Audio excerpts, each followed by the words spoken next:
White House Press Secretary Kayleigh McEnany on the 2020 elections. My personal capacity as an advisor to the campaign. This election is not over. Far from it. We have only begun the process of obtaining an accurate, honest vote count. We are fighting for the rights of all Americans who want to have faith and confidence not only in this election, but in the many elections to come. There is only one party in America that opposes voter ID. One party in America that opposes verifying signatures, citizenship, residency, eligibility. There is only one party in America trying to keep observers out of the count room. And that party, my friends, is the Democrat Party. You don't take these positions because you want an honest election. You don't oppose an audit of the vote because you want an accurate count. You don't oppose our efforts at sunlight and transparency because you have nothing to hide. You take these positions because you are welcoming fraud and you are welcoming illegal voting. Our position is clear. We want to protect the franchise of the American people. We want an honest, accurate, lawful count. We want maximum sunlight. We want maximum transparency. We want every legal vote to be counted, and we want every illegal vote to be discarded. Unlike our opponents, we have nothing to hide. The integrity of our election matters. The Constitution of the United States matters. What we have seen across the country is Democrat officials systematically trying to do an end run around the Constitution to tip the scales of the election in their favor.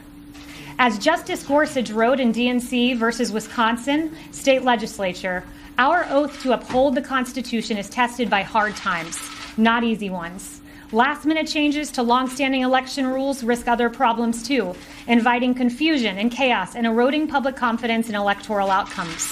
Pennsylvania is a case study in just this. Allow me to just broadly review 3 points that have happened in Pennsylvania. Number one, in Philadelphia, poll watchers who are legally permitted to be there and observe the vote count were blocked from observing the count. Our poll watchers were put behind barricades in a massive room. They were many feet from the counting process, and in fact, when you look at all of the tables, many hundreds of feet, in fact, from the tables in the very back. They were completely in the dark, completely unable to oversee the vote count, as was their legal right. An observer on the scene described it this way. Imagine being on a football field. You're on the 10-yard line and expected to make a call in the end zone on the other side of the field. It is unacceptable.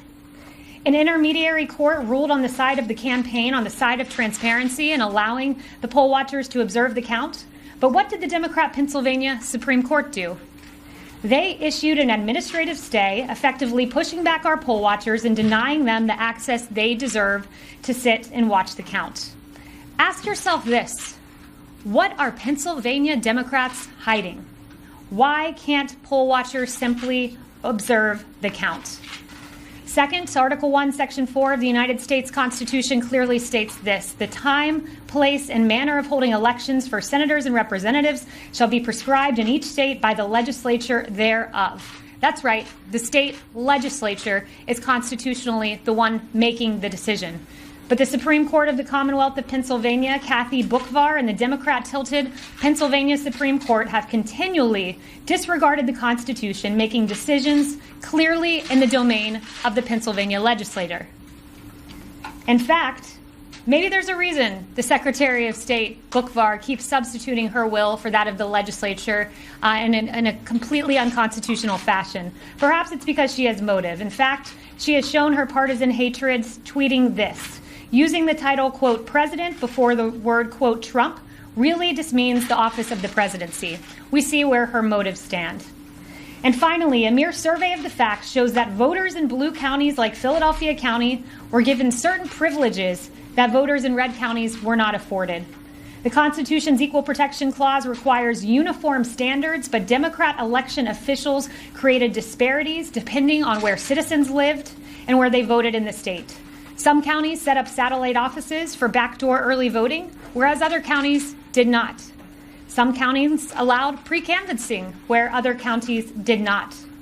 Voters in some counties were allowed to cure their ballots whereas voters in other counties were not.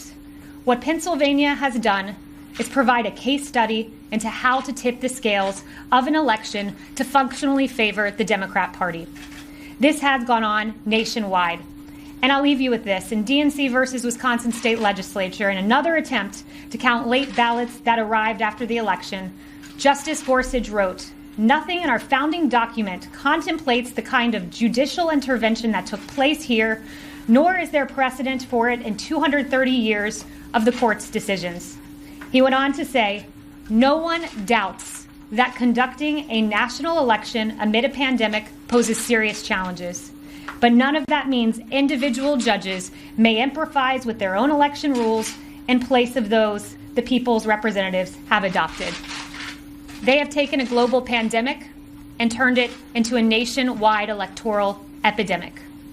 They have taken, based on what they call a natural disaster, they have used that and turned this into a national disaster.